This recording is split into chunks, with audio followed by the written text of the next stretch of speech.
Machiegni nyakoro Ramogi jwangi chenro mar mbaka oromo machakore sani nyakoro Ramogi jwangi nyaka wang' orom kanyo giko mar chenro saa 4:55 dakika osekalo 27 tok saa 3 mar okinyi ma kawuono warango chal mag weche mopogore opogore kod pak jopiny kotenore kod thicho mar Rigathi Gachagua e apisi. Nyaka sani ok en jalup jatend piny Kenya, en jalup jatend piny Kenya machon nosetieko mare mano kolure kod thicho mothiche godo odiochieng'no manyoro. Kete kama chal nade ikine mantiere kar kanya koro Ramogi jwang' mondo morangi ni Kenya to chung kure.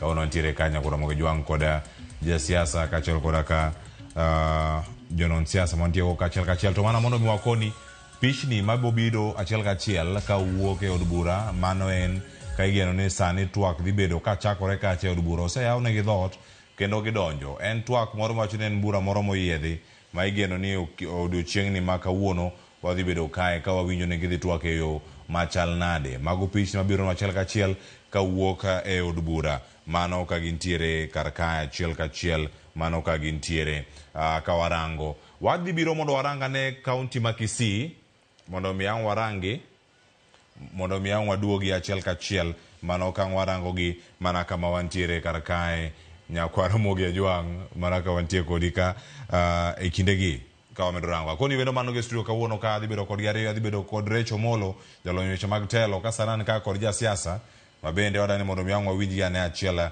kachiel ka wantiere kae kod Swale Omondi oyawre kendo machiegni Ramogi TV channel mar mbaka oromo wachako sana. Oyawre ahinya Leofas oyawre jo Kenya mangima. Kama wantiere kar ka odiochieng' manyoro jalup jatend piny Kenya ne othichi. En paro ma ok awiyo machal nade ng'ama osebedo machiegni ahinya e duond bura matayo sirkal masani kama wantiere kar ka en gino mani geno ni kanya kama no dhi chope. Wan to nwaseikore ne ma nikech ma nosene chon. Ing'eyo Cleophas ok inyal bedo ni in jatendi e ng'ama idwa ni mondo igorigo. Ok en gima yot ahinya. Kinde duto iwacho ni chike mag rito loch en nyaka ibed ng'ama loyal ne jatendi. To kida golo thuoki moko kapod piny chon to jatendi bende nigi interest mopogore, pachi pogore gi pach jatendi, ok obed ga gima yot ahinya e kinde duto ma ji wacho weche mag loch.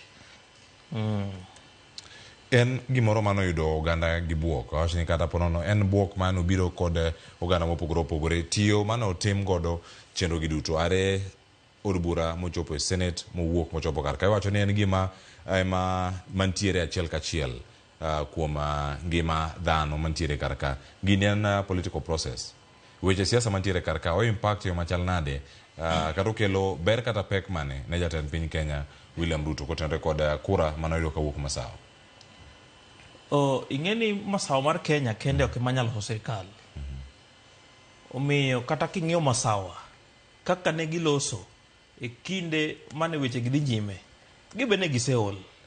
Ing'eyo ni kit ng'ato en kit ng'ato kati tere mana kanyo mano kite. To sama ng'ato dwaro gimoro to bedo jambola.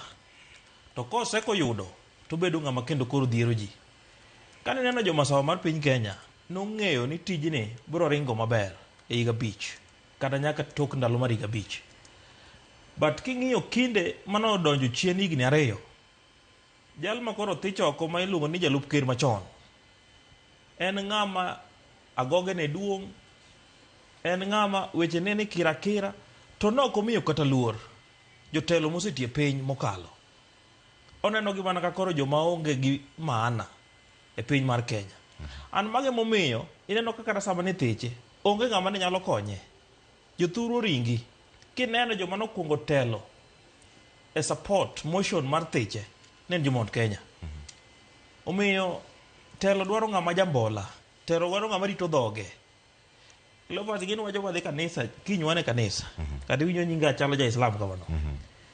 Iwacho ni lewi nyalo geri kata lewi nyalo tieki. To kendo lep en fuon matin e dend dhano to wang'o piny mangima.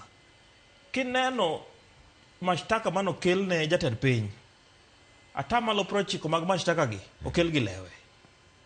Ka ng'ato nyalo dhi wacho e chuny Nairobi City ni gin kaka jomond Kenya ohand gi miketho. Nairobi City ok mar jomond Kenya, Nairobi City ok mar Joluo, Nairobi City ok mar Mkamba. Narrow spit oting'o kabila duto. Kineno charge mano tudore gi mano, iwacho ni en ng'ama ja kabila. Kabila ok inyal kelo kon achiel. Kowinjo bed ni bedo ja kabila to seyieri kaka jalup mar jatend piny, onego bed ni kabindi bedo Kenya. Kabindi koro ok bed Mount Kenya. Kamano. En siasa mantiere kar kae. Wacho ni en ton ma dipeno lokre man dakika mogik kaka koro ithicho jatend piny Kenya oko. Ton ma kama. Bende nyalo biro kane yiero mokalo pok ochopo ni Mount Kenya kende ok nyal keto ng'ato obed rais. Debed ni mar lombo oganda ma joluo kod mako imbo mar piny Kenya kod coast jogo monywande sirkal sane manyamiyo confidence ma kama iwuok kuom chir ma kama iwuok kuom jogo ma siro jatend piny Kenya William Ruto. Koro iwacho ni ero Central kata ka ni oko, obok gin oko, gin gi jotend migepe mathoth ahinya sirkal.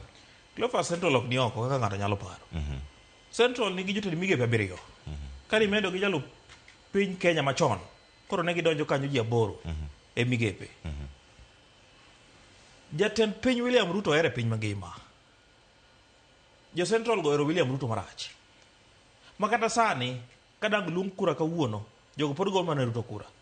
Shida gi neno mana ng'ato achiel makoro riembni. Makoro wajumbe riembo. To gisire, ino kanyo ka senators bende mathoth mawuok alwora ma Mount Kenya. Nogo mano ombulu mondo mi gibed kode. Ing'eni ng'ama ji wuoyo kuome ni, ok en dhana. To en ng'ama bende historia ni kode gi weche mathoth. Omoyo en e wang'i kama inyalo kone ni jaduong' wan kodi. To chunyi ma iye kadang' idi penj jogo makoro bedo kodi kaka wabedo kodi ni, jogo onge gi ng'ane. Ok inyal bedo ng'ama in idwa gori nyaka gini thiwe diot. Ok inyal bedo ibedo ng'ama nade, Cleophas, ma kata chiw wadu bonego be ni tero, igwonya tengane.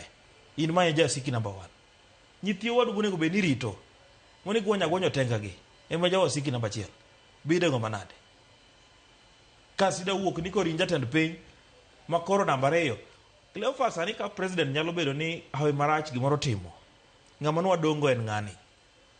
Kane winjo loso mare chien kacha. En ng'ama noseketo kalam makwar ni ng'ama iluongo ni jaluo kodwa neno machiegni. E sirikal. Adani mak paro ni kan aduogi mondo midhi nyime kod paro no. Akawa ne pat jopiny e county ma Kisii. An ka kod swali moni nyakoro moga jwang' wamedo twak. Achiel kachiel gigo matimore kar ka an gi pichni 2. Achiel en oko mar od bura, mano oko mar National Assembly kata Parliament ma pacho kae. Kama chielo to en iye. Kauno tarik 18 igeno ni twak moro moyiedhi dhi bedo kae katimore. Iseto jo od bura ka gidonjo achiel kachiel. Gidonjo to ginyiso luoro od bura mari kama gintie kendo giyudo thuolo mar thurore e od bura kanyo achiel kachiel. Gidhi bedo gi thuolo mano mar twak achiel kachiel kanyo kendo ang'wa mi pichni achiel kachiel ka twak ma kama ochako. To kapok walalo kinde ka twak ma kama ni geno dhi chakre, yena mona dir Crispin Otieno ka entiere county ma Kisii mondo mi olero ni jopiny to wacho nade kotenore kod wach mar Senate mano mane othicho oko Rigathi Gachagua odiochieng'no manyoro kata otieno manyoro. Chris oyawre kendo machiegni e Ramogi TV e channel mar Mbako Romo. Miwane chal mar wach nyaka sani kama wantie. Oyawre ahinya Cleophas, awinjo yo makare wantiere county ma Kisii kendo oluoro kod oganda madwani mondo los kaluwore kod gino ma otimore mano e od burano mar Senate. Adwani mondo los kodgi wawinj pachgi kaluwore kod gino motimore e nyoro no gotieno mano othich oko mano jalup ker Rigathi Gachagua. Ang' na chak loso kodgi ka ng'enygi gin joluo. Wang' na achak bwana nyiswa ni iluongi ni ng'a? Kaito nyiswa ni ang'o ma paro mane ma in go kaluwore kod gino motimore e Senate nyoro. An iluonga ni Derrick Ochieng', an atiyo daraja 2 Kisii. An gi pacha ne waonge jalup deputy president kech en osiko mane usiguze milima. An kaka an nokagocho ne Ruto kata nani an agocho ne Raila. Koro ka ne wasegocho kamano nonego be notiyo ne jo Kenya te. Koro an gi pacha adwa ni sama yiero deputy president to yiero ng'ama nyalo konyo jo Kenya te. Mok ne usiguze milima no. An mane gi pacha. An iluonga ni David Otieno, an e piny mar Kisii. To Gachagua ne wacho gimoro achiel ni onindo gi wang'e achiel kutinga. Koro en wodhi oywe dala, ocham sea ne mos, oywe gi kwe.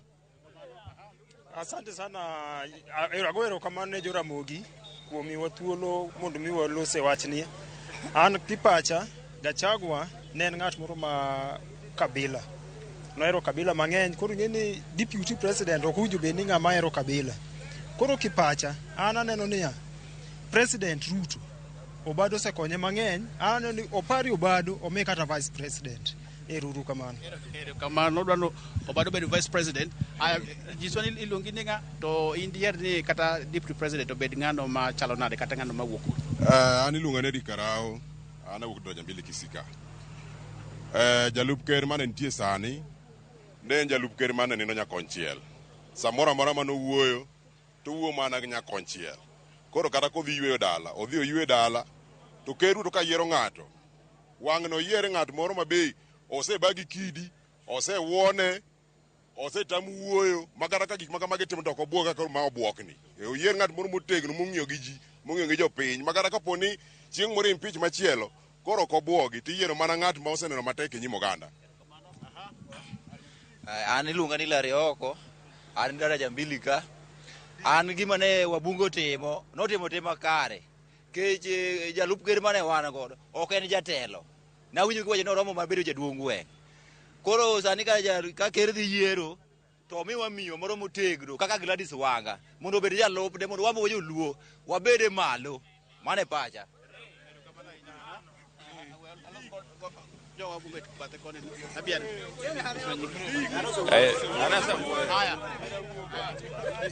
An iluonga ni Vincent Mondi, an adak Bilika, an gima nya wacho ne Prince Ruto omiwa jatelo motegno kaka Gladys Wanga wegimo mbe. Abi bioro ko ulosi, yang na mi utuolo, washa kodi asto.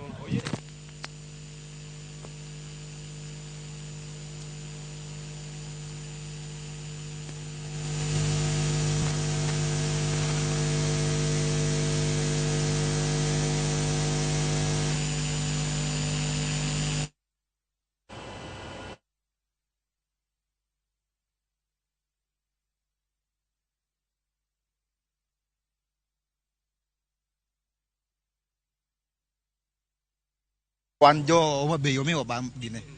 Omiwa miyo. Mimi na aniluonga ni Stephen Ariwo, an daraja mbili ka. Gima dahero wacho ni gima notimore maber. Kech ok wanyal bedo gi jalup ker ma en ong'iyo mana nyakunchiel ni kik gus mirima kila wakati. But gima nyalo chako wacho ne wabunge magwa ni gima ne gitimo ka gigolo Gachagua, gitimie gibede achiel nyaka ne NIF machandowa ka nikech wahinyore. To sami impeach ng'ato to gidhi gibedo kanyakla achiel, to sama jo Kenya neno matek kaka weche machando mag NIF gi education, to ok gibed kanyakla. Omiyo gima ne gitimo ne Gachagua ni to ber, lakini gima ne gitimo no gitime ne jopiny bende, mondo jopiny bende one maber ni giriwore gikonyo ngima mar jopiny masani hinyore osiptal ne weche mag NIF. Kaka ne wanie NIF, mondo wadhi e SHA mondo thiedhwa onge. Mane gima nyalo wacho ni gima ne gitimo ka giriwore no, giriwore nyaka ne education, nyaka ne NIF machando wasani nikech wahinyore osiptal. Mane wachna. Yes, ginyinga iluonga no Wit Nicholas, an daraja mbili. Gima notimore nyoro no apuoye kabisa. Kendo ng'iso ni Kenya osego atua. To kawuoyo matin, aneno ni Ker Ruto omiwa jaluo obed jalupne mondo okonywa. Erokamano. An iluonga ni Kevin Omondi, awuod Karachuonyo.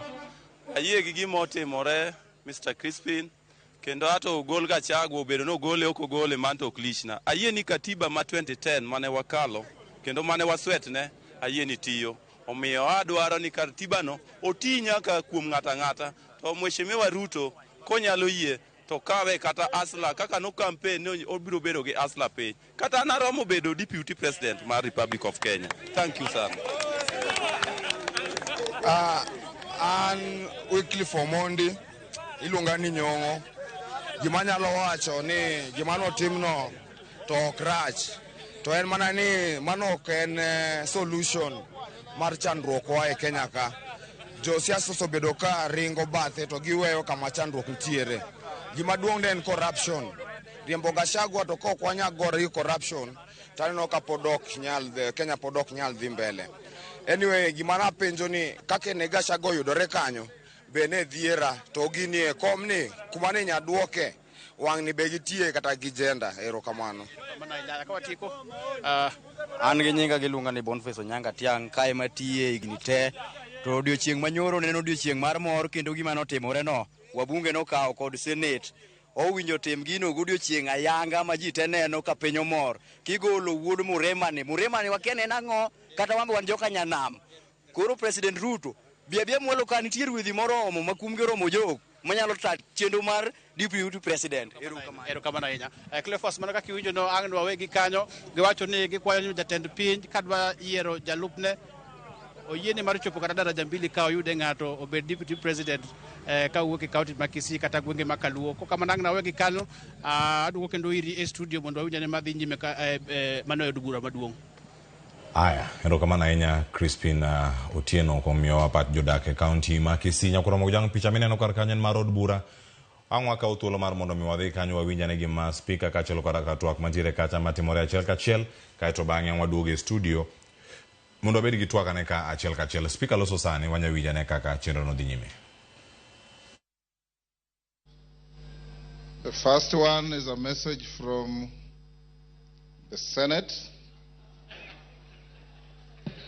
Pursuant to the provisions of Standing Order 41-4 of the National Assembly Standing Orders relating to messages from the Senate, I wish to report to the House that today, Friday 18th October 2024, I've received a message from the Senate regarding its decision on the proposed removal from office by impeachment of His Excellency Rigathi Gachagua EGH as Deputy President of the Republic of Kenya.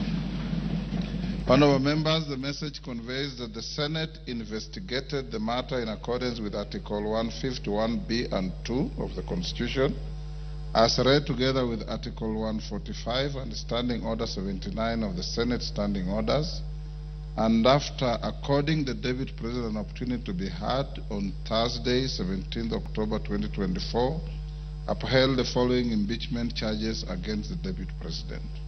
Ground 1. Gross violation of Articles 10(2)(a), (b) and (c), 27(4), 731(a) and 2(b), 75(1)(c), and 29(2) of the Constitution and Article 147(1), as read together with Article 131(2)(c) and (d) of the Constitution. 2. Ground 4. Gross violation of Article 161 of the Constitution on the institutional and decisional independence of judges. Ground 5. Gross violation of Article 31 and 148(5)(a) of the Constitution on the fidelity to the oath of office and allegiance. Ground 6.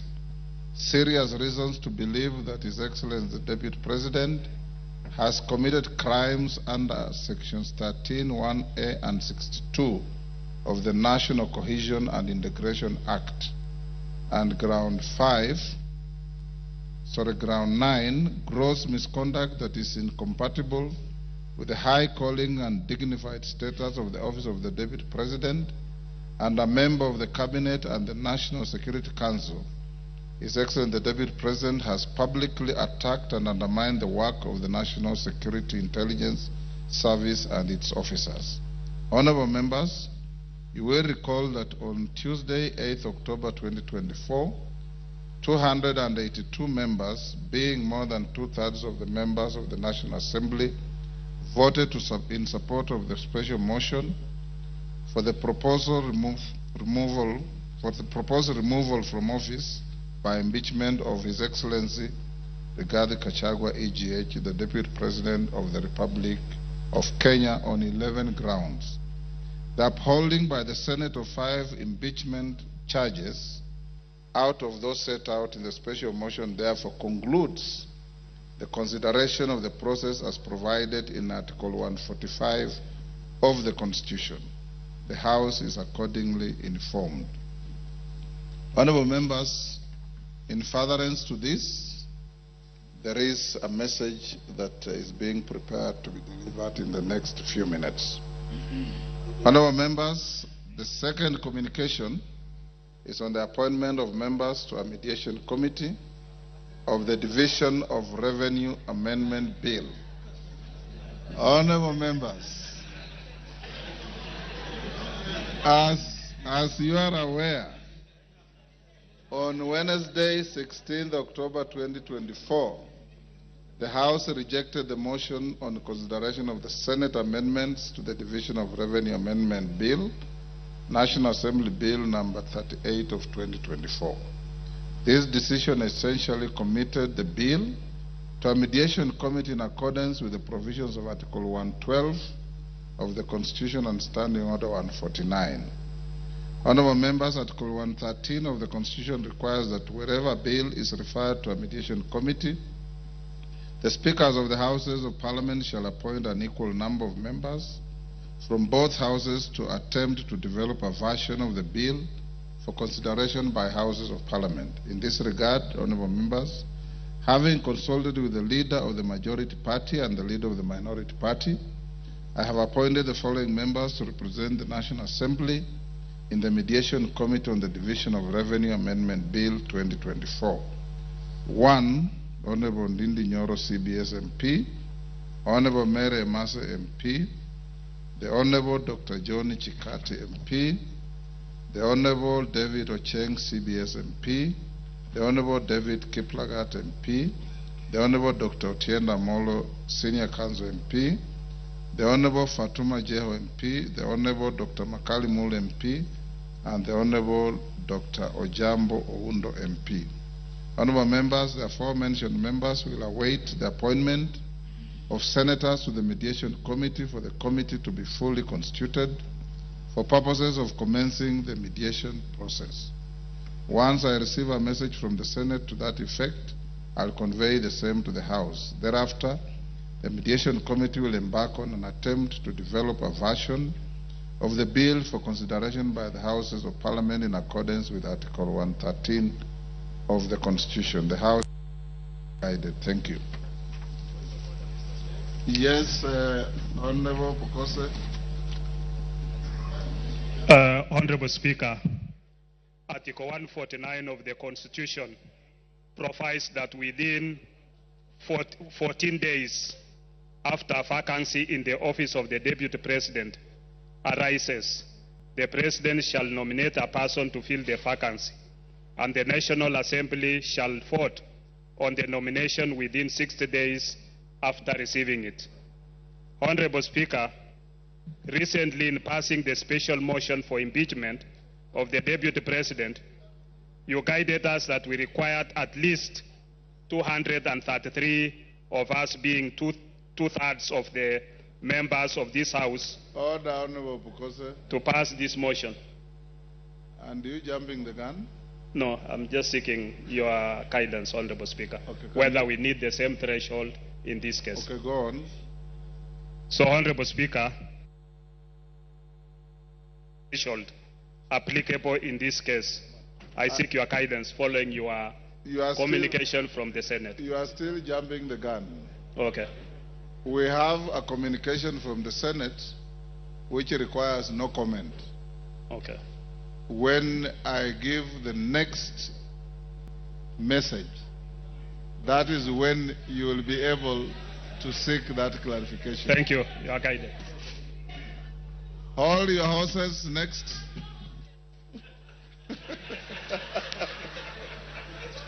Betty, if you have no horse, hold your mule.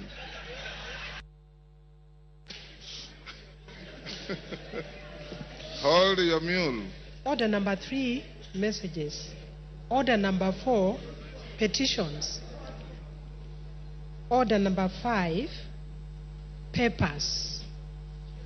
Yes. Order number 6, notices of motion. Order number 7, questions and statements. Yes, Honorable.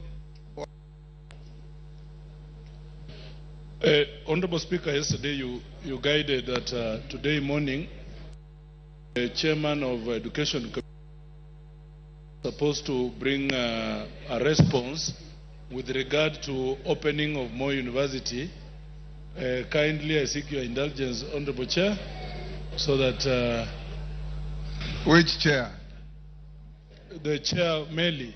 Yes. So, Honorable Speaker, I seek your indulgence so that we can have that university opened. Thank you. Honorable members, that two chairmen are directed to bring preliminary statements this morning on Moi University, and I think Raso, did I also direct you to bring something? Let's start with Meli.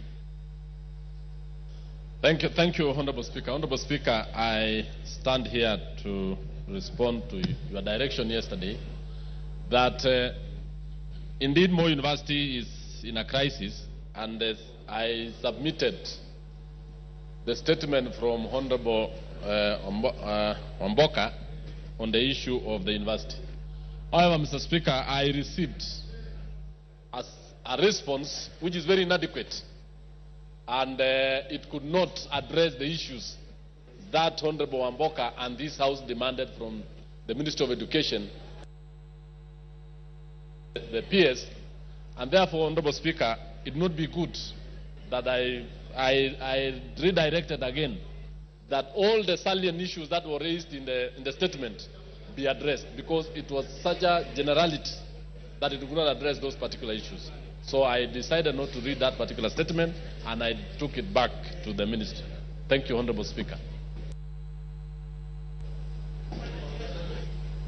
Yeah. Is it on the same issue? Yes, I wanted to... Go ahead. Yes.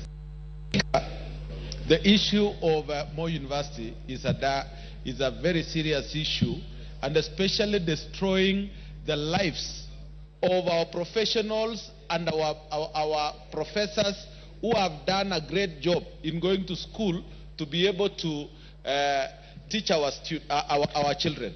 Mr. Speaker, we want the ministry to take seriously this matter, because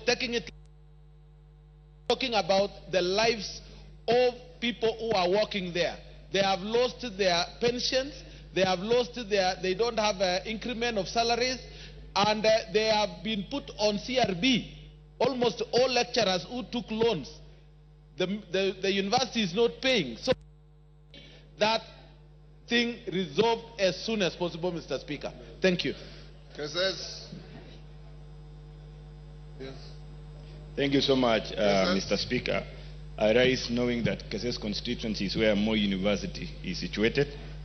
And as we seek the information through the Chair of Education, I wish to reiterate an issue that has not been talked about for quite some time, that Moi University, being the only second university of Kenya, has facilitated establishment of more than 9 other universities, fully pledged universities.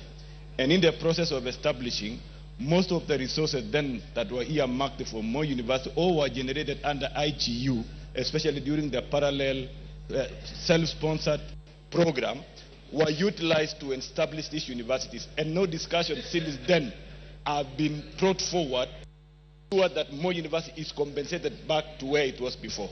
And I want to raise this one, that the committee, as they are looking at, they should also be able to tell us how much resources were channeled out or were siphoned out to establish the other universities, and no discussion has been discussed to ensure that Moi University is reinstated back to where it was. Order, Meli, you are out of order. A university another campus elsewhere does not amount to siphoning money. It's expansion that grows education. How does that become siphoning money? Thank you. Maybe, okay. Yes.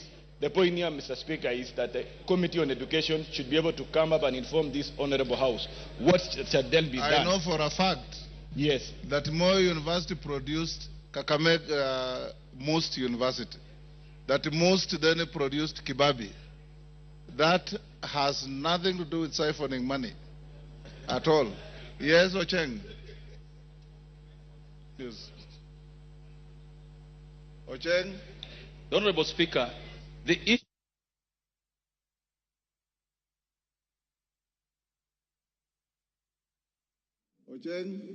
Honorable Speaker, the issue of Moi University is saddening, Mr. Speaker. The Speaker, that the university is closed and there's no urgency. There is no effort towards reopening it immediately, Mr. Speaker. It's a scandal. The Speaker, as the ministry and as the committee concerned brings a proper statement to this House, Mr. Speaker, could they tell us the root cause? If it is tribalism, let us be told so that that is sorted out. If it is ethnicity, if it is bad management, let us be told that that is sorted out. If we will not run that university if you don't get to the root cause of the problem, Mr. Speaker. Mr. Speaker, it's such a deep rot that any assuaging or any boil lancing will not help. Let's get to the root of the matter, Mr. Speaker. Let the committee dive into this matter and deal with it squarely. But as when they are teaching, Mr. Speaker, could we get a date, a definite date when the children, the students will go back to school, Mr. Speaker? Thank you. Deputy Speaker. Thank you, Honorable Speaker, for allowing me to be able to speak on this point. The issue of Moi University is very simple and it's in public knowledge. Moi University was one university. Then what it did is it took loans and invested in building a satellite university, which is now Eldoret University. It also built Maseno. It also built another one in Karatina. It also and other places. So what happened is they put in their resources into those universities. Then unfortunately for them, those universities received charters and became independent and went with their money. And therefore they were left with no resources at all. Then what happened is that those universities, once they received their own charters, they decided to hire their own human resources and sent back all the employees back to Moi University. So Moi University now is left with human resource glut that is full over there.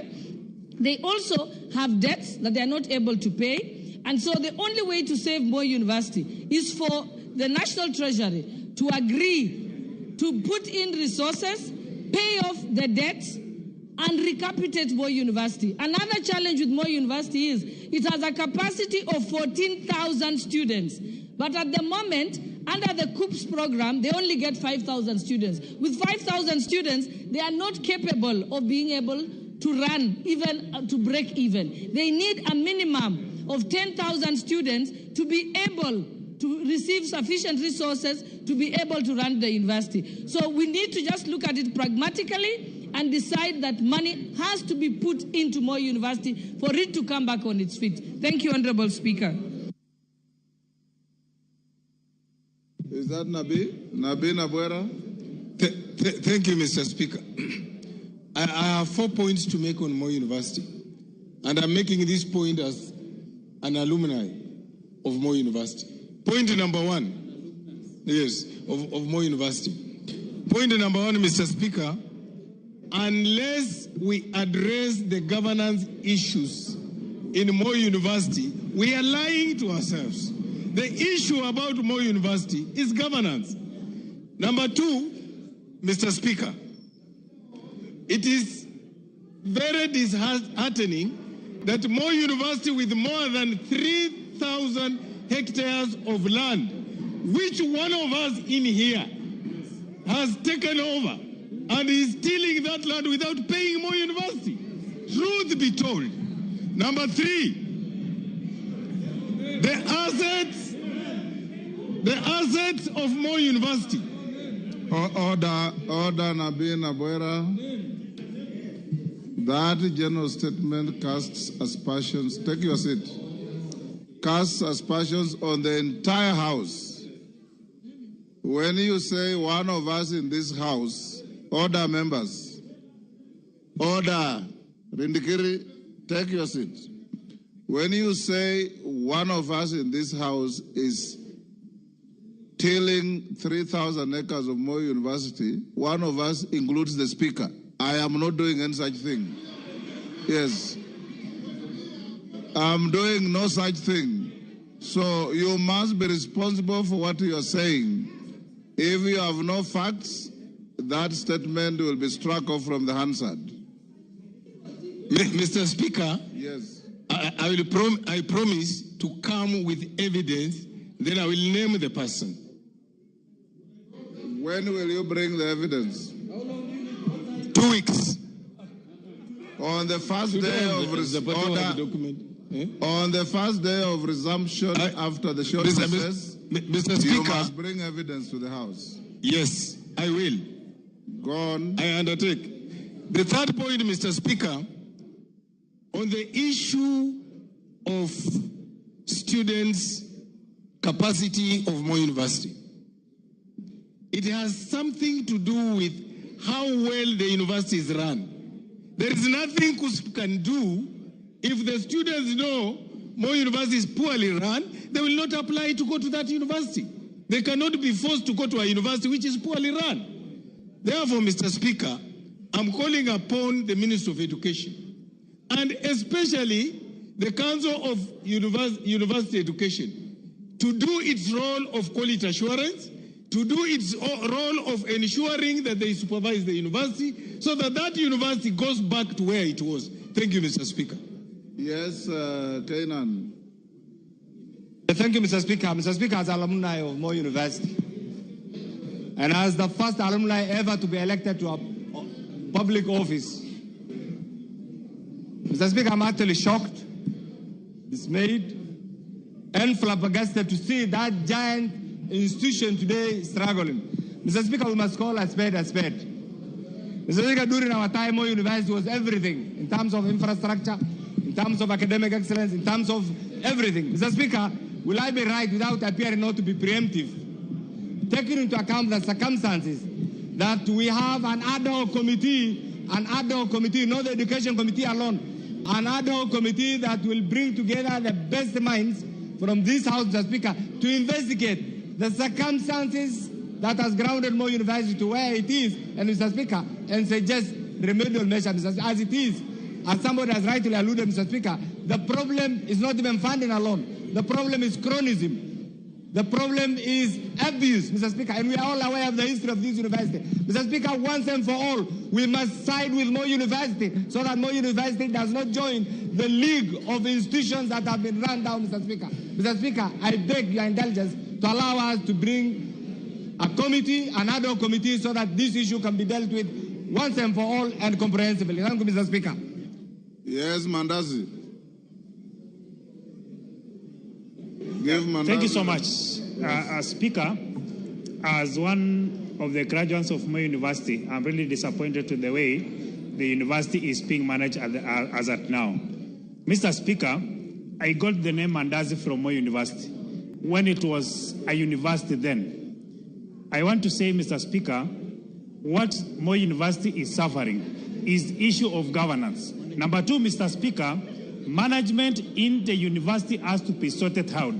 After sorting out the issue of management, Mr. Speaker, the government has to deliberately put money in the institution because Moi University helped develop other universities. And in so doing, it has gone down.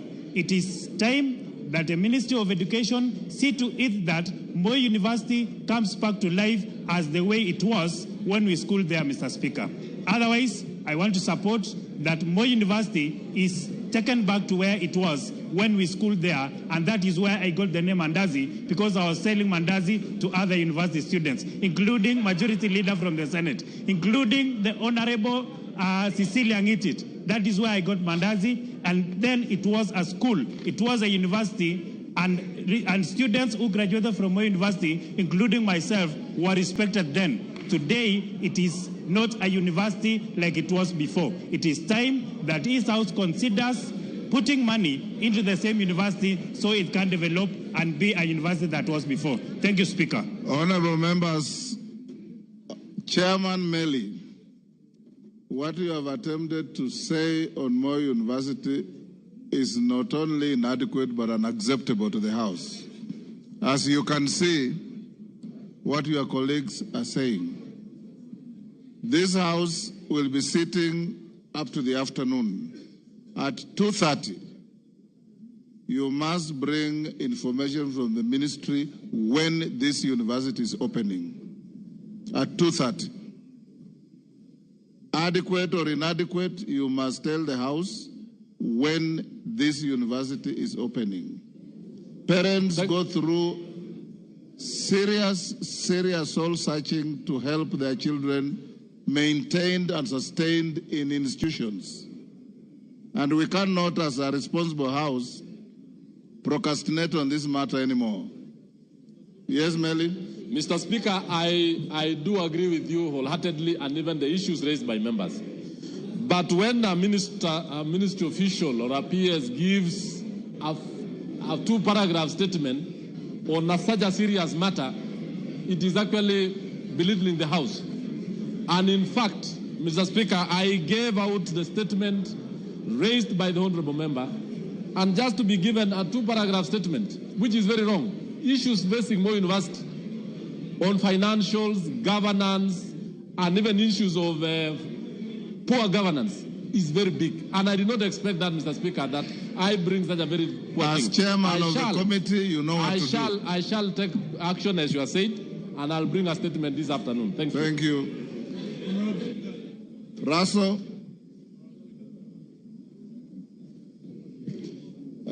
Thank you very much, Honorable Speaker.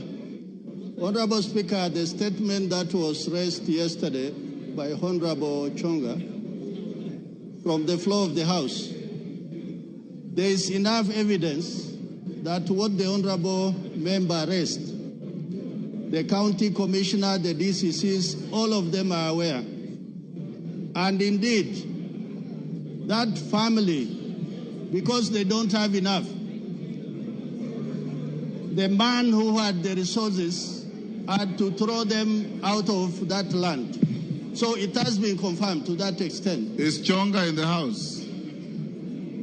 Is Ken Chonga in the house? That was his statement, right? Yes. So for that reason, Honorable Speaker, the task that you gave me is that the county commissioner and the DCC are going to sit this morning, and they are going to deliberate on this matter as far as removal of that family from their land is concerned. But what they have also confirmed, the matter is in court. What everybody was wondering is how the family was thrown out of their homestead. So for that reason, the ministry and the county commissioner is seized of that matter, and in the next 1-2 days, they are going to give us feedback that the family is restored back to their homestead. That is what we have gathered so far, Honorable Speaker, but we will also not leave it to that, we will follow it up. Thank you, Honorable Speaker. Honorable Ken Chonga is not in the house, so we'll leave it there. Yes, Chairman? I know my very able chair had actually made the preliminary report on the same, but I've just got the information or the report from the ministry that the report can be even ready as this afternoon. Yes. You'll deliver a statement in the afternoon? Yes. Excellent.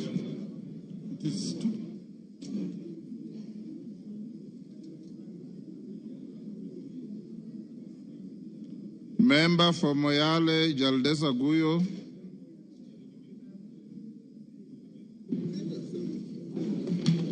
Thank you, Mr. Speaker. Honorable Speaker, pursuant to the provisions of Standing Order 44-2C, I rise to request for a statement from the chairperson of the Departmental Committee on Internal Security and National Administration regarding the reopening of Illo gold mine in the Bale Moyale constituency. Honorable Speaker, in 2023, the residents of Moyale discovered traces of gold in the Illo area of Dabel, Marsabit County, following a prolonged drought from 2021 to 2023, during which pastoralists lost more than 80% of their livestock. The discovery of the Illo gold mine offered a new lifeline and an alternative means of livelihood for the community. However, in March 2024, a disagreement between two Atseno miners resulted in the tragic loss of lives. Consequently, the Ministry of Interior and National Administration ordered a 30-day closure of the gold mine, citing insecurity and the absence of proper administrative and structural structures to manage the site for the welfare of the community and other stakeholders. Honorable Speaker, since the closure, several positive developments have taken place. Community organizations have transformed into cooperatives to oversee the administration and management of their natural resource. Unfortunately, it's alleged that some members of the security agencies have begun engaging in illegal mining activities in the area, providing misleading response to justify the continued closure, thereby excluding the residents and benefiting from the residents from benefiting from the situation. In September 2024, Marsabit County leaders met with the Cabinet Secretary for Ministry of Interior and National Administration to discuss the reopening of the illegal gold mine and other security concerns. Although there was a unanimous agreement to reopen the mine, just 2 weeks later, the Cabinet Secretary extended the closure by another 30 days, further disadvantaging the local community. Honorable Speaker, it's against this background that I request for a statement from the Chairperson of the Departmental Committee on Internal Security and National Administration on the following. 1, a report on the status on progress towards the reopening of the illegal gold mine. Number 2, actions being taken by the Ministry of Interior and National Administration to facilitate the reopening of the illegal gold mine, along with the implementation of necessary administrative and security structures to safeguard lives, property, and the welfare of the local community. And finally, efforts to ensure that the cooperative established by the residents are recognized by the as the legitimate artisanal miners. Thank you, Mr. Speaker. Order, honorable members. Clerk will go back to order number 3. Order, members, take your seats. Order number 3, messages. Members on their feet, take your seats. Order, honorable members, take your seats. Honorable members, I have a message from the President on the nomination of Professor Kithure Kindiki, EGH, to fill the vacancy in the office of the Deputy President of the Republic of Kenya. Order. Order, members.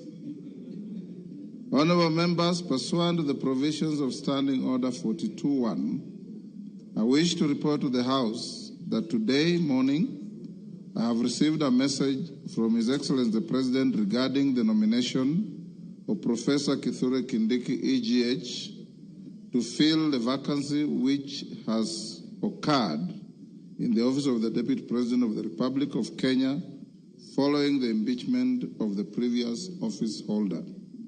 Honorable members, as you are aware, Article 149(1) of the Constitution provides as follows, and I quote, "Within 14 days after vacancy in the office of the Deputy President arises, the President shall nominate a person to fill the vacancy and the National Assembly shall vote on the nomination within 60 days after receiving it." Honorable members, as you are aware, for a person to hold the office of Deputy President, the person must meet the requirements specified in Article 148, as read together with Article 137 of the Constitution. In the message, His Excellency the President indicates that as a prerequisite to the nomination, he sought and received confirmation from the Independent Electoral and Boundaries Commission, IEBC, that the candidate is qualified to vie for election as a member of Parliament in accordance with Article 137(1) of the Constitution. Further, His Excellency the President confirms that he has sought and received clearances from the following institutions with respect to the candidate. 1, the Kenya Revenue Authority, KRA.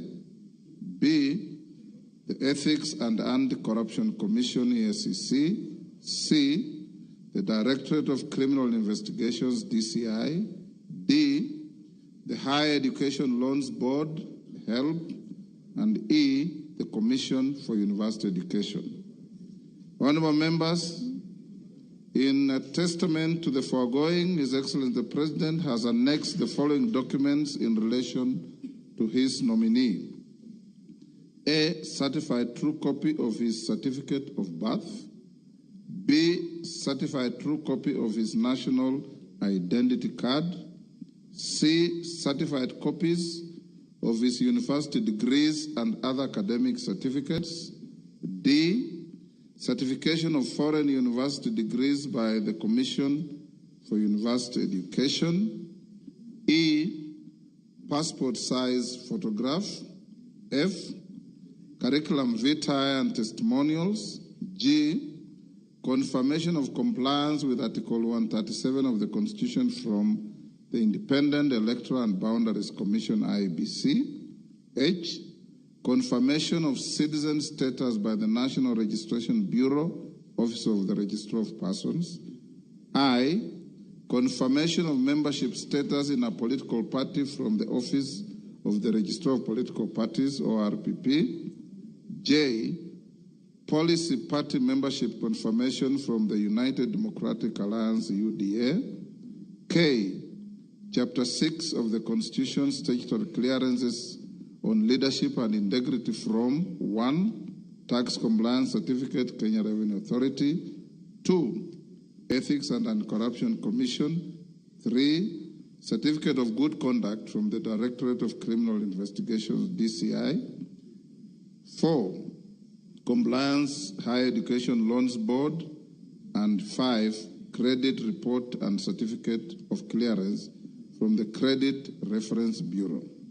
In view of the foregoing, honorable members, and having perused the attached documents, I am satisfied that the candidate meets the requirements under Article 148 as read together with Article 137 of the Constitution to fill the vacancy in the office of the Deputy President. Consequently, the nomination is properly before the House for purposes of the decision required under Article 149(1) of the Constitution. Honorable members, Article 149(1) of the Constitution suggests that states that upon receipt of a nomination of a person to fill a vacancy in the office of the Deputy President of the Republic of Kenya, the House is required to vote on the nomination.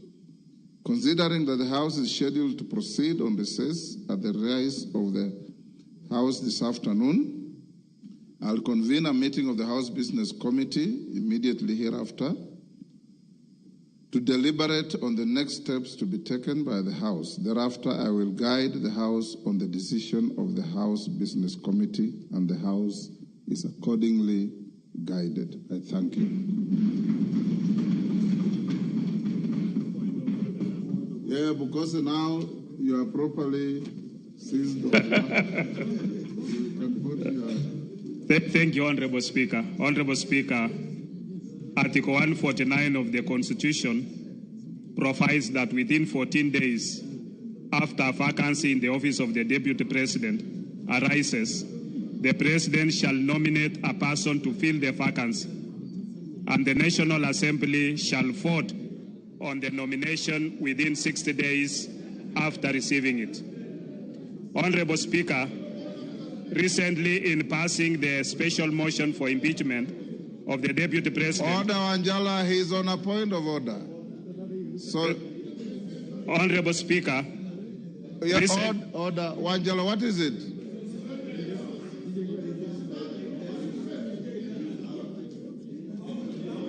Order, Honorable Shinali. Order, Honorable Shinali, will you be upstanding? You are not properly dressed. You go and dress in a proper manner and come back. Who else? Honorable Zahir. You are no. Him is a Muslim, is wearing a Friday prayer meeting. There's no problem. Shinali, go and dress up. Go on, Bukose.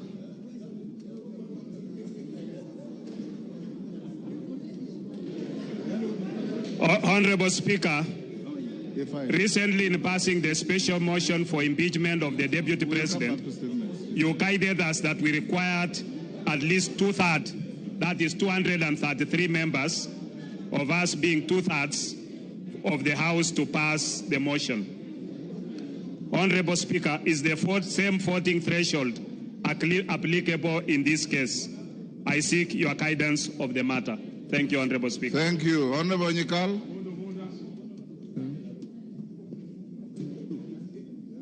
Yes, Milemba. Honorable Shinali, retreat quietly and dress up and come back. Thank you, Honorable Speaker. Honorable Speaker, the business before this House is one which requires us to vote on the nomination of a person to fill a vacancy in the office of the Deputy President in terms of Article 149 of the Constitution.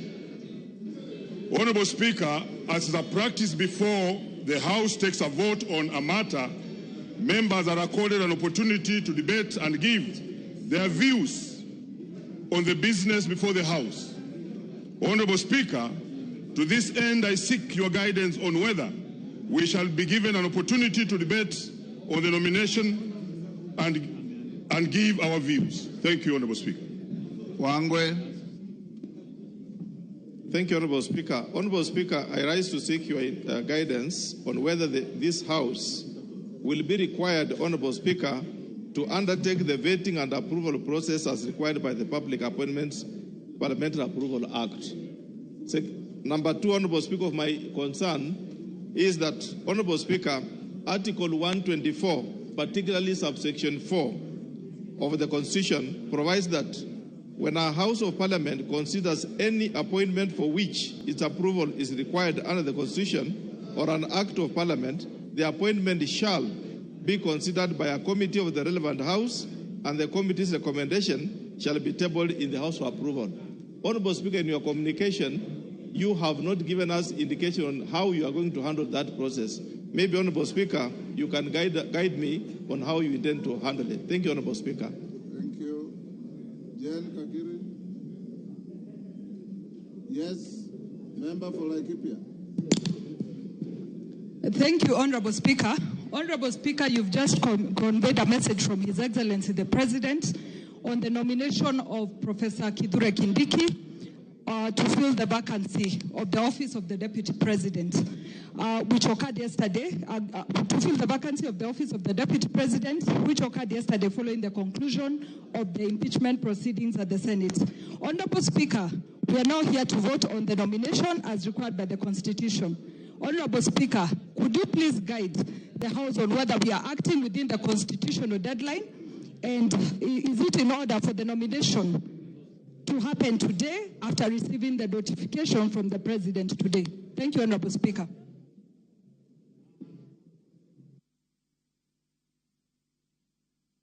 With those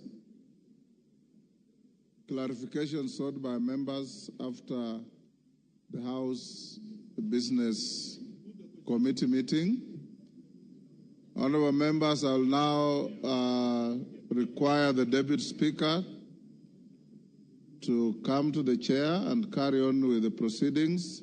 Members of the House Business Committee, move to room 9 for a meeting, whereafter we will resume the proceedings of the House. And I'll guide the issues raised by Honorable Pukose, Jen Kakiri, Wangwe, and Omboko Milemba at the next resumption. Yes, what's your point of order, Honorable?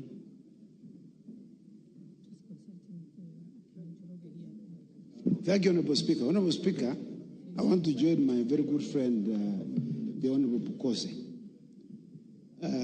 in seeking your direction, Mr. Speaker, with regard to Article 149 of the Constitution on the appointment of and approval by a vote of the Deputy President. Mr. Speaker. The words of the Constitution are very clear. Yes. It is appointment and vote. And vote. I agree. Approval is not used. Yes, not used, Mr. Speaker. On this article. Mr. Speaker, you know, this Constitution were borrowed heavily from the U.S. Constitution. The 25th Amendment of the U.S. Constitution, which was passed in 1967, has a similar provision that provides that a vice president shall be appointed, shall be nominated by the president and approved by a vote by the House. It uses the words confirmation, Mr. Speaker.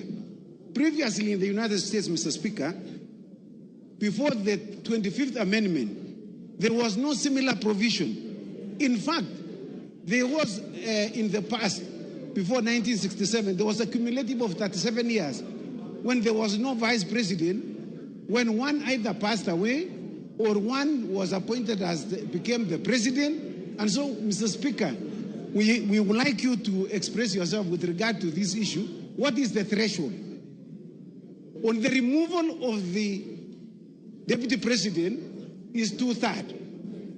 So is the approval or by vote of the Deputy President 2/3? Because it's not provided in the Constitution. Honorable Chepkonga. Yes. If you are paying attention, you are saying exactly what Bukose said. Oh, I'd walked out. And you are sitting next to him. No, I walked out, Mr. Speaker. Yes. I walked out. So word for word, what you are asking me to say. Yeah, he has stolen from me, Mr. Speaker.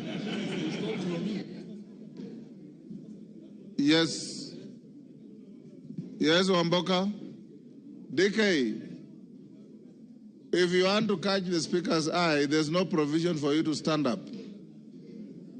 You sit and I'll give you. Yes, Wamboka, member for Bumula. Honorable Speaker, as you are aware, Article 118 of the Constitution requires this House to facilitate public participation in its legislative and other business of the House.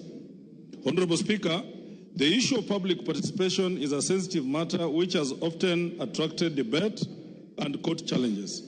Indeed, our recent experience in considering the special motion for removal of the Deputy President made us even appreciate better the need for public participation. Honorable Speaker, with this in mind, please guide this House on whether we shall be expected to conduct public participation in voting for the nomination to fill the vacancy in the office of the Deputy President. Thank you. DK. Thank you, Mr. Speaker. I'm rising on a point of order, still on the same issue that I need your guidance. Looking at His Excellency the nominee, we just vetted not more than 2 months ago, and that implies not more than 6 months ago. And the questionnaire that is expected is still the questionnaire that we used. Why don't we use the same motion and we use the same output and we just put the motion and we put the question and we finish today? Thank you. Daud. Yes. Thank you, Mr. Speaker. Mr. Speaker, it's great that Honorable Kithure Kindiki has been nominated by the President.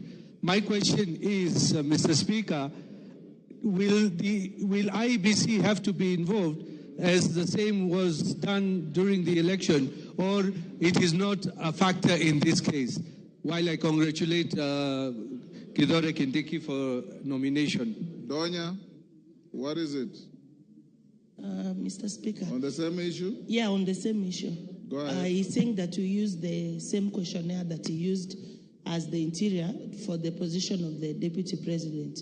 He's incorrect because you cannot use the same questions when it is a different docket. He's out of order.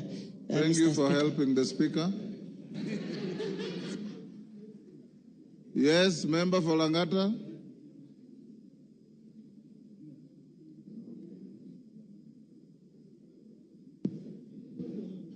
Yes. Thank you, Mr. Speaker. Having seen how things move very fast in this House, let me take this opportunity to congratulate the newly appointed Deputy President. Order, Jalango.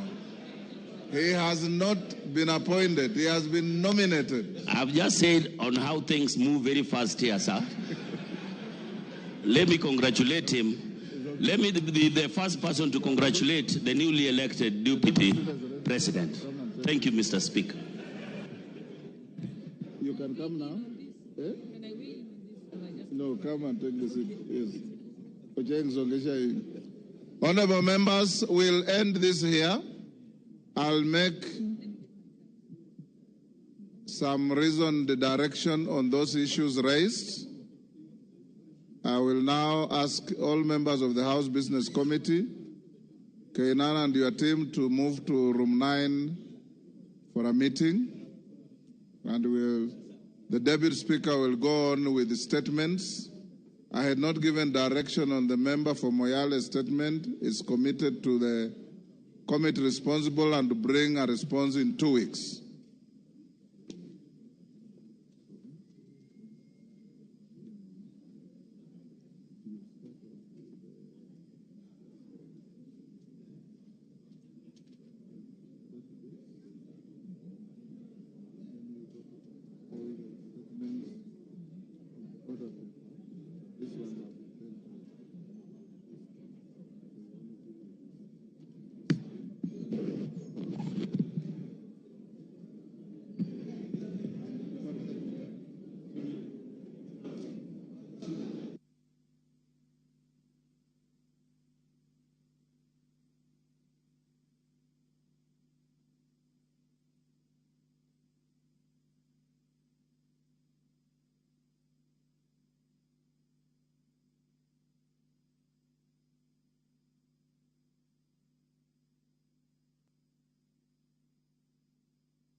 Honorable members, we shall now go to statements, and we shall continue with a statement by the member for North Horr, Honorable Wario.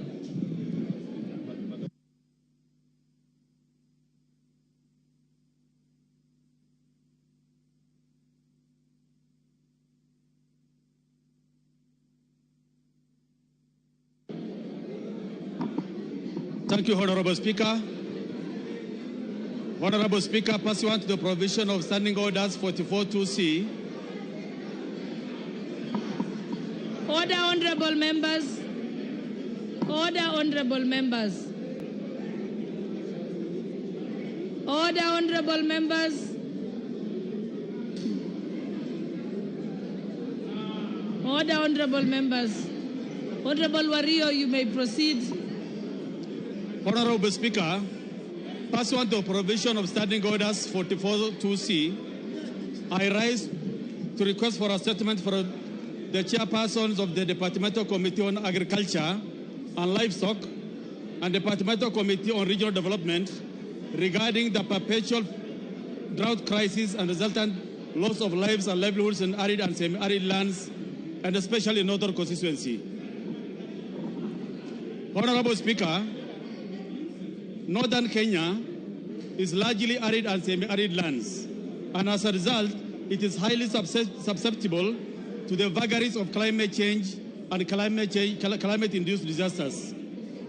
During the recent drought, there were several lives lost due to unmitigated droughts and persistent famine in the region. Furthermore, the ASAL regions lost an estimated 2.6 million livestock, which the NDMA estimated to be worth 226 billion.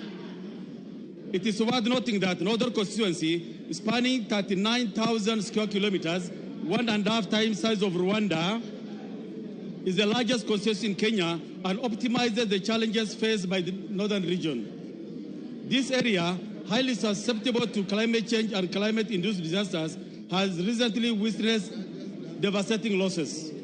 Communities lost over 90% of their livestock. Malnutrition rates rose to 3 times the global average. Thousands of the children drop out of school. Even with the recent normal rains, the population in North still faces life-threatening food crisis, with minimal and intermittent government support through relief foods.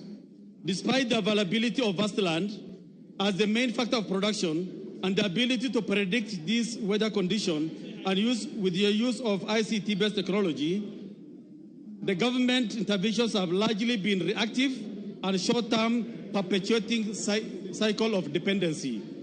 Honorable Speaker, the Northern Kenya Development Plan is a sustainable plan to cushion communities in the region from the adverse effects of the climate change and climate-induced disasters. Unfortunately, this plan is yet to be implemented to transition pastoralists and victims of climate disasters from dependency of relief food. Nyakora Mogejwang mano weche madhinyime kacha yod bura mano malo National Assembly kama yangore nyaka sani ni jatend piny Kenya mano William Ruto ogwelo jatend migao mar arita Kithure Kindiki mondo obedi lup jatend piny Kenya manyien mano banka Rigathi Gachagua nodhi choko otieno ma piny orugodo kawuono. Mano weche matuch mabende no kar kanyo tok ka Gachagua nodhi choko otieno manyoro kawuono jatend piny Kenya owalo Kithure Kindiki kaka jalup jatend piny Kenya manyien. Tiechero mopogore opogore monego ni maluwo ang'wayudo thuolo marango gi achiel kachiel Nyakora Mogejwang kapod wantiere karka. To e kindego bende nitiere joma ochwalo ng'ur e doho. Mano en petition mabende ochwal e doho mano machungo jatend piny Kenya kuom gwelo ng'ata makawo lemo mar jalup jatend piny Kenya kachiel kodaka mano machungo od bura kuom goyo ombulu ewi nying ma idhi chiw mondo mi owal mano nomini mano ma Kithure Kindiki kapod rito kanyo mondo mi otim owinj weche makamago e doho. En moko mapod warito winjo kata warange ni ochal nade gi bucho machalo kama duogo ang'wayudo thuolo mar wuoyo kata gi okinde bende ang'watudre kod yeo simu gikonwa gima welo makamae ochungo gi bura mabende omakne jatend piny Kenya kata machungo jatend piny Kenya mar dhi nyime kod chenro gi mabende achiel kuomgi osekete tim okinyi ma kawuono. Wakawinjo masane ka waduogo twak dhi nyime chenro mara mbaka oromo kik idhi mabor.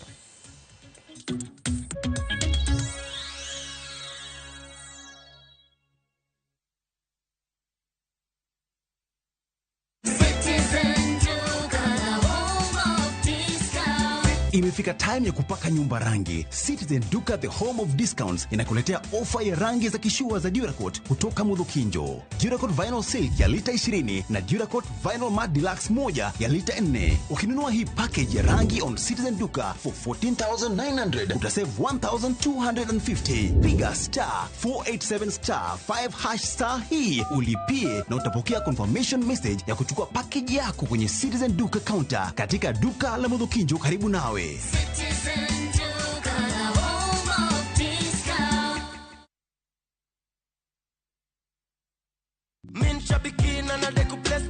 I'm Lydia Jagi, a teacher by profession from Moranga. I started praying after seeing some winners on Citizen TV. I raised a bet of 15, that is super jackpot. I won 12 out of 15. I'll continue praying until I win the 13 million on the jackpot. Shabiki super jackpot. Ni time yako. Not for persons under the age of 18. Authorized and regulated by BCLPA 671. Bed kodwa e wuodhni ka wanono kit timbe mag anyuolawa. Oyundi no neni en winyo mayot. Tamano dhi chiemo ng'ama ok ohero tich matek. Koro nyako ringi kodhi chiemo. Emano miyo chake kamano. Gin kido mamiyo wabedo kaka joluo, sigendni mopogore opogore mag dhoudi mag luo. Chiro ma kiti pando chira. Gini dwa chako ndeti mos. Okelo nya Honda. Dil majony. Luweche mag luo mopogore opogore. Moro ka moro kuomgi nigi ranyisi mopogore opogore. Wuon magolo ng'ani ka wuon gi watire wadhi gone dala. Koro telo gile 111 luw chenro ni ngeso ka ngeso saa 1:45 otieno e Ramogi TV.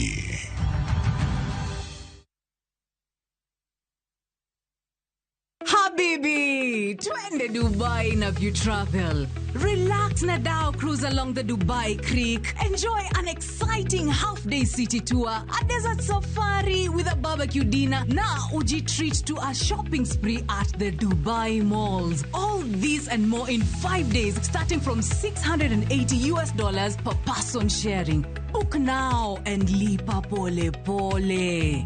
Angukia deals motomoto na View Travel. Visit viewtravel.com, call or WhatsApp 0703-254-254. View Travel. Dream, explore, discover.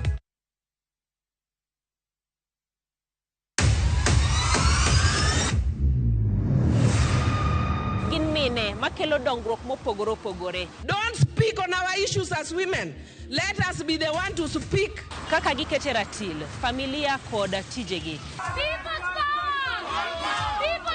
Magitimo gisiso kod lony. As the woman representative of Homa Bay County, this nation is hungry and there is no question about it. Minegi nietelo.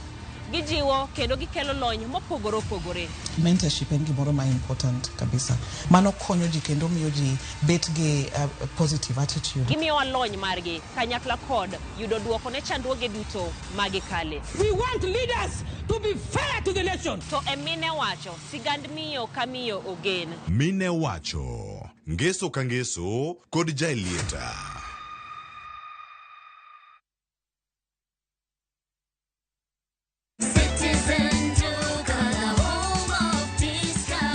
Citizen Duca, the home of discounts, brings you this week's Mama Safi package from Quickmart. Sour bathing soap 250 grams at 59 bob. Persil washing powder 500 grams at 128 bob. Pepsodent toothpaste at 189 bob. Quick Choice tissue 4-pack at 189 bob. Packing bag 40 shillings. Ukinunua hii package ukitumia Citizen Duca, utalipa only 605 shillings, meaning utakuwa umesave 262 shillings. Piga *487*5# na ulipe saizi ka vitu bado ziko kwa stock. Citizen Duca, home of discount. They never had a pretty girl from Ikrine thumbe manyien. They prefer Jotume muero manigi talanta. Winj thumbe gi timakre gi herano mar thum. Pado manyien e kama kinde mabiro mar thum chakore. Kik ngolo mora mora ma ogo mamit bai. Pado manyien Wuok nyaka tich abich chakre saa 5 onyango. Mana e Ramogi TV.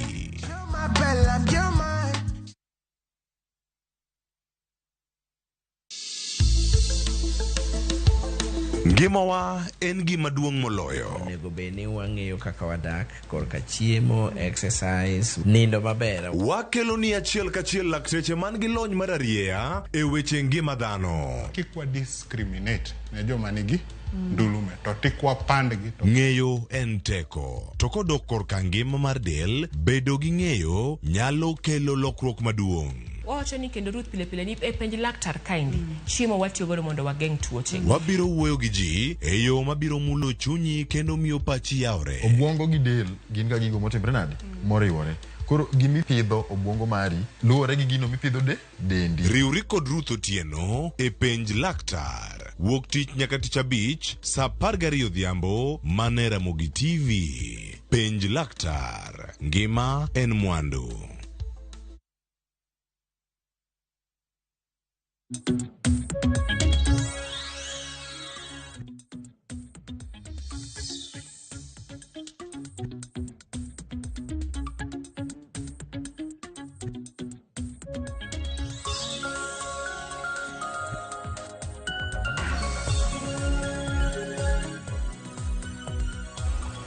Nyakora moge juang machiegni mantiere kar kae bang' ka oyweyo masani mabende weche thoth ahinya ka bende warango gi ka okinyi ma kawuono mano motenore kod twak mabende wawinjo mana e od bura kanyo kinde machuok mokadho. Winjo kanyo ote kachiel koda kalendo mowuok kuom jatend mano speaker mano mar od bura mamalo mabende ochiwo kanyo lendo mano achiel kachiel Moses Wetangula mabende wabedo kanyo ka wawinjo chal mar wach ni en mane. Mokwongo lendo ni kako donjo adwani mondo mi awinj mana pache wendo mano gestuo kama piyo ni lendo ni opoe kose gimoro mane rito kato bang'e ng'ayudo ne okili Charles Midenga e yor Zoom achiel kachiel kasane mana mapiyo swali. Cleophas motimore ni en gima ber kabisa. Andi yie mondo an owuon ne loya owuon gi Lucas Paul mangima wa congratulate Professor Abraham Kithure Kindiki nikech en gima deserve. King'eyo historia mar Professor Abraham Kithure en ng'ama inyalo bedo profile maber. Anda kata king'iyo chien kacha Professor Abraham ne en ng'ano mane ni nyime e dwaro mar bedo jalup ker kane wadhi e yiero mokalo. Omiyo nikech gwenyruok moko ne nyalo bedo nobedo kaka obedo no omiyo nwa oket ng'ama chielo makoro thi chokoni. Omiyo Kithure Kindiki is a very sober man.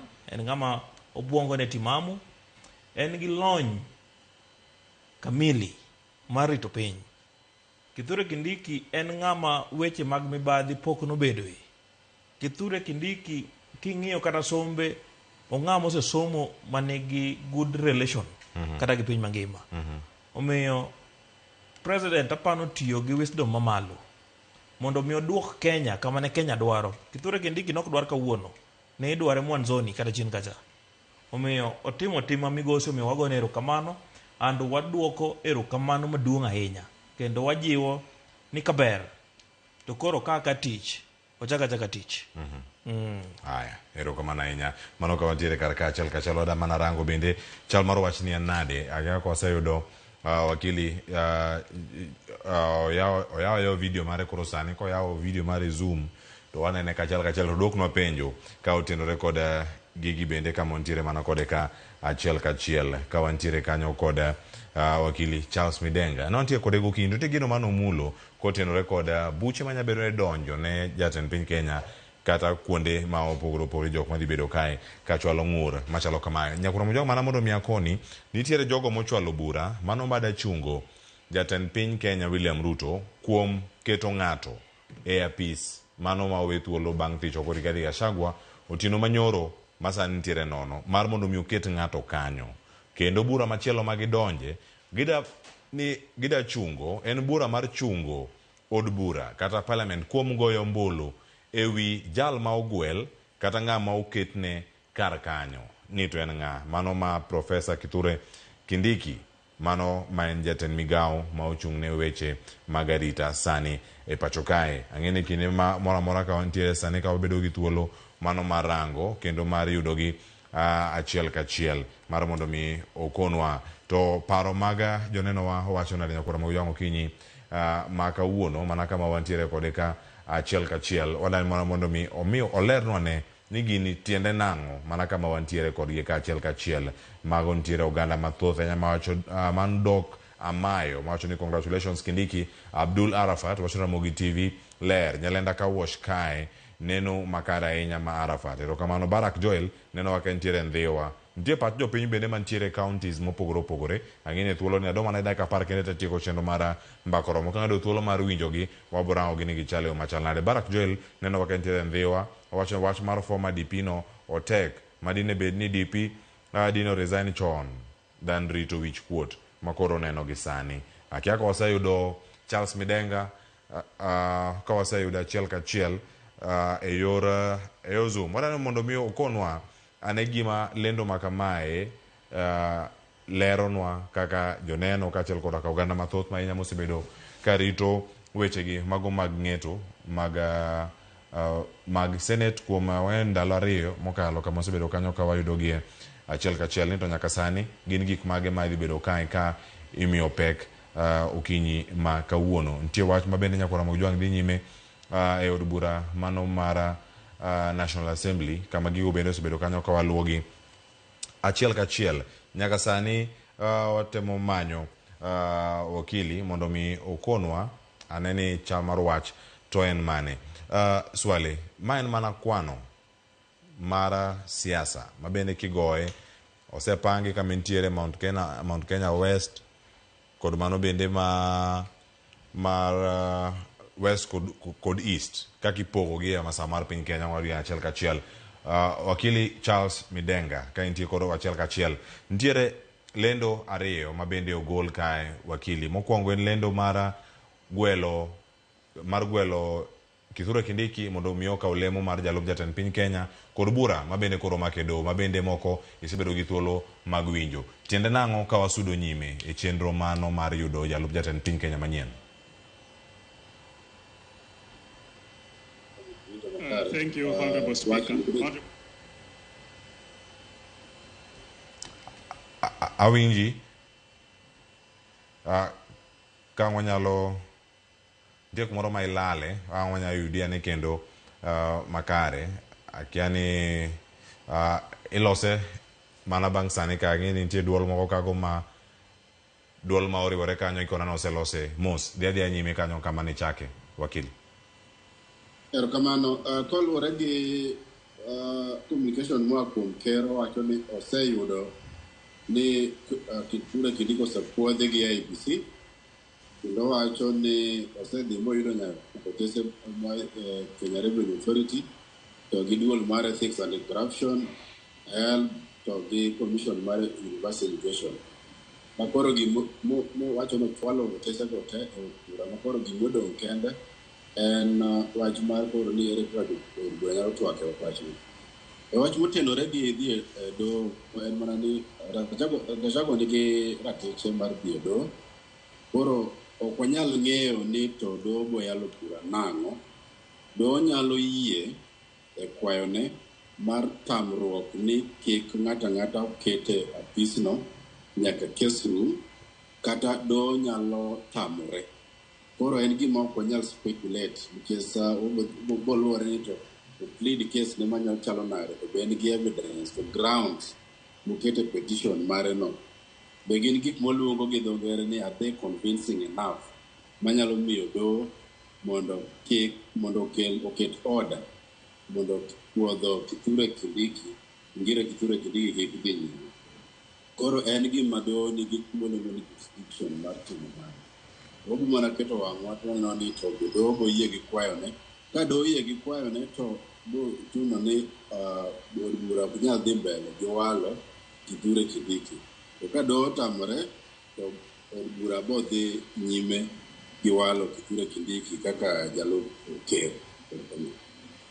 To wakili erokamano nya kuom leronwa e weche gi duto kama gintiere. Nitiere paro mathoth ma ponono nyalo bedo ka mienjo ewi gigi duto. Sani kama wantiere ni odong' ndalo jatend piny Kenya imiyo ndalo 14 to nitie ndalo 60 bende mago maga od bura. Giduto nego bedni rango gi koso giduto ginyalo timore mana aruya nikech penjo nitie ni nang'o miyo giringo mapiyo ahinya kod chenro ni koso onge kumoro amora ma olere mana kaka ilero gokinyi bende. Erokamano, chiko tiyo gimoluongo ni maximum days tene ni ndalo moko onego bed ni kadho mar ndalo 14 mane ker ne nigi ndalo 14 mar timo gima koro timo sani mar walo Kindiki. Kasto ka od bura noseyudo welo no ne gin gi ndalo 60. Koro kata obedo ni otere ng'wech kamano kata ok otere ng'wech, en gima ok wanyal wacho nikech en within time frame. En gima chiko yie, koro ok wanyal wacho ni otere ng'wech saidi kata ok otere ng'wech ahinya nikech mago be wanyalo wacho ni mago political decisions ma ker mong'e gimomiyo otere ng'wech kamano. To hie gima temo lero ne jopiny ni gima od bura nyaka tim ma ka ok gitimo to process nyalo bedo declare gimoluongo ni unconstitutional. En ni gimoluongo ni public participation nyaka tim. Jopiny nyaka winj pachgi ni Kithure Kindiki koro seingi mondo obed jalup odni. Gimomiyo awacho kamano kaka nowacho okinyi ni king'iyo gimoluongo ni article 118 mar katiba wacho ni gimoro amora ma od bura timo nyaka time gimoluongo ni public participation. Mano momiyo kata mana gik mane seyo godo Gachagua kariyo ni impeachment motion mana nitiere od bura jopiny nowinj pachgi. Koro ka gi skip mano to gibobedo ni giketho chik. Omiyo mano nyaka dhi nyime. Machielo bende en wach ni gik miluongo mowacho ni IBC, EACC, KRA to gi duole mopogore opogore mag puodho Kithure Kindiki. Magi gik ma gin administrative. Omiyo king'ado wach ni tang'o omiyo IBC no puodhe to IBC onge commissioners. Puodho Kithure Kindiki in the context mar filling a vacancy ok en yiero maduong' minyalo wach ni koro commissioners onge ni koro mano ketho chik. Ooyo, en administrative duty. Secretariat nigi employees maggi ma wan gi the chief executive officer. Jagoro mongirore ma pod nitiere kanyo ma serve term mare. Koro kawaluwore gi kuma wantiere ni ker ni kare kuom nominate Kithure Kindiki mondo kaw kom nikech kaka ne Rigathi Gachagua nothichoko nobedo former deputy president seche mano kombolo no. Koro mondo fill vacancy ker nochung' makare kendo timo within 40 days chik oyiene. Koro obo mana ng'iyo ni to doho bo intervene kata doho bo tamore. Ka doho intervene gima bo timore ni because of public interest mondo kik wabed ni jopiny rito ahinya mondo ging'e ni to ng'ama bobedo jalop ker en ng'a. Onego bed ni ma cases mitimo ni gimiluongo ni imiyogi priority mondo time in the shortest time possible. Time thuolo machuok kabisa mondo wang'e ni to koro ng'ama bedo deputy president. Koro order karo chiwe ok onyal bedo order mabodhi alanda nyaka kata mana higa 2027 kata mana higa mabiro higa 2026. En order mabobedo matin if at all ni otimo. Ok otimo to wanyalo bedo gi jalup ker sa asaya. Ok ochuno ni od bura nyaka rit ndalo 60 mondo koka omi wach mar welo. Ginyalo time kata mana ndalo 2 ka giseyudo wachno kaka ne giseyude sani kata mana ndalo 5 kata mana dwe achiel kata mana jumbe 2. So long as ni en within ndalo 60 to giluwo chik kaka chik dwaro.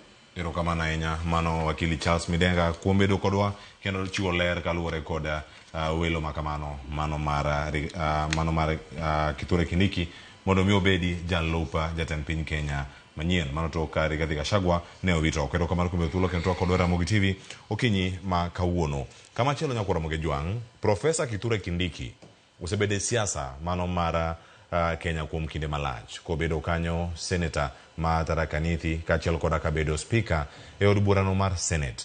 Sirkal kata piny owacho mar William Ruto osebedo kanyo komako migaono mano mar arita kwe. Kindiki mawuok e kaunti mar Tharaka Nithi osebedo kanyo kanyaka sani owuok e dhot mano mar Jomeru to gi sani wenge ne range motelo ne welo makamani ni nyabedo gi thuolo mamalo ahinya mar bedo jalup jatend piny Kenya manyien. Walter Nyambagano iko nwasigana ni motelo ne welo ma otim kod jatend piny Kenya William Ruto mowalo Kithure Kindiki mondo bedi jalup jatend piny Kenya manyien. Wawinjane. Okil maloso mamul kendo jasiasa maling'ling Profesa Abraham Kithure Kindiki gisani nyinge lemle medhoganda kaka jal manyalo kawo lemo mar jalup jatend piny mar Kenya. To Kithure wuodhe chalo nade siasa. Higa mar 1973 tarik 16 dwe mar 7 e seche mag ang'ich welo Abraham Kithure Kindiki ne onyuol. Bang' diedo kendo chako wuoth, Kindiki nochako sombe Irunduni Primary School, bang'e sudo nyaka Lenana to kod Tharaka Boys High School kama noyude grade mar C mogol. Kithure ne odonjo e mbalariany ma Moi kendo yudo rang'iny mar somo mar weche mag chike. Bang'e ne osudo nyaka e mbalariany ma Pretoria e piny Afrika ma milambo ma opiagore lony weche mag chike. To kochako tich, Profesa Kithure Kindiki ne obedo kaka japuonj e weche mag chike e mbalariany ma Moi kod Nairobi. Siso mar siasa ne ogede mochio chung e kaka seneta ma Tharaka Nithi e higa mar 2013 mane oyudo lemono kod otiko mar TNA. Nobedo kaka jalup jatend kweth mathoth e od bura mar Senate e kindeno higa mar 2013. E yiero mane otaye higa mar 2017, Kindiki nochako yier kendo moduogo e od bura mar Senate ni mano nomiye thuolo mar bedo kaka jalup spika e od burano. Kata kamano, noduogo thulgi lemogo kaluwore kod siasa mane ochako baro jogo maluwo William Ruto to kod mago mane luwo Uhuru Kenyatta. They will have succeeded in pulling me down into their dirty underground moral dungeon. E kaka okil, e higa mar 2013, Profesa Kithure Kindiki ne obedo achiel kuom okinde mane okidhore kod mane en jang'ad buche doho mar piny mangima mar ICC, Fatu Bensouda, e kinde mane ragwar mar jamin buche doho maduong' Luis Moreno Campo nongwamo William Ruto mudhige log tich mar doho no mar ICC e boma maduong' ma The Hague e piny Netherlands kitude kod ketho mar siayo tulo bang' yiero mar 2007.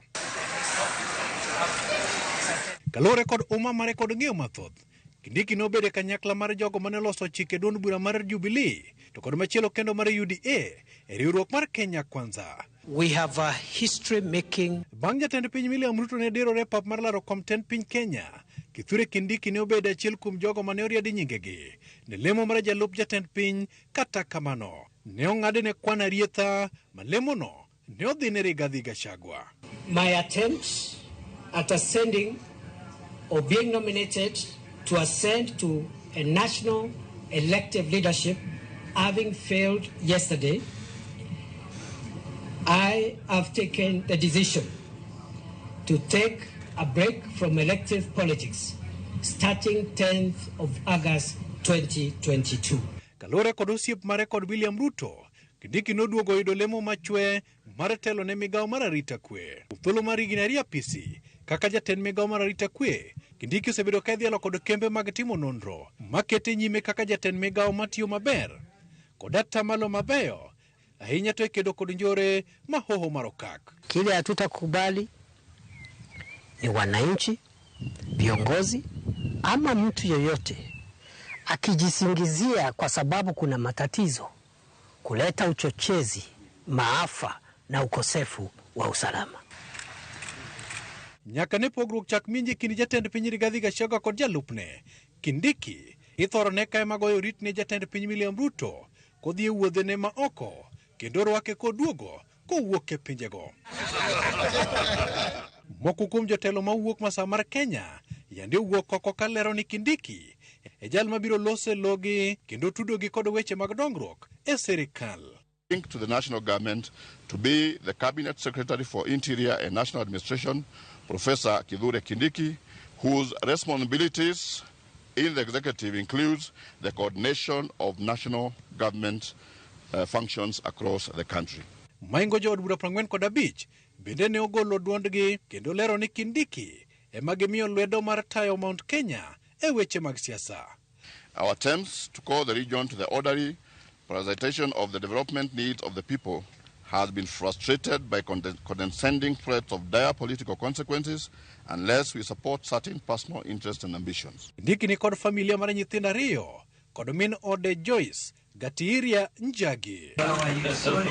Walter Nyambaga, Ramogi TV.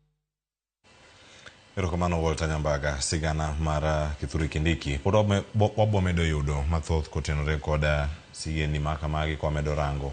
Jotelo mopogore opogore tanya ikindeni makoro bende yudo gwelo mondo mi obedi jalupa jatend piny Kenya manyien koka Rigathi Gachagua. Mathoth pontiere kar kanyo koro mojong waiko ni sana yudo wach mogi kawuok kuom wendona manantie godo e studio okinyi ma kawuono. Swale Omondi, Swale wach mari mogik en mane ka watieko sani en odiochieng' wang'e weche siasa dhi bedo mathoth ahinya. Wadhi winjo ka Mount Kenya wache gwenge mamoko bende dhi bedo gi paro mopogore kata maket gima dhi mbele sani e od bura ma National Assembly. Erokamano Cleophas. Ne jo Kenya maneno chenro matimore Kenya kawuono onego bed puonj ne jotelo temo yier, to kendo onego bed puonj kata ne jogo magombo ni mondo yier gi telo. Nyasaye nyalo ting'i malo to kendo Nyasaye nyalo duoki piny. Lewi nyalo geri kendo lewi nyalo tieki. Ne jotelo mawinjo wa kawuono, especially mawuok kaluo manie national leadership, nyaka ung'e maber ni leadership ok en mar ng'at achiel. Leadership en mar piny mangima. Omiyo wan wakwayo kwe ne piny, wakwayo kwe e Uganda. Siasa biro bedo, siasa biro kalo, but Kenya nosiki.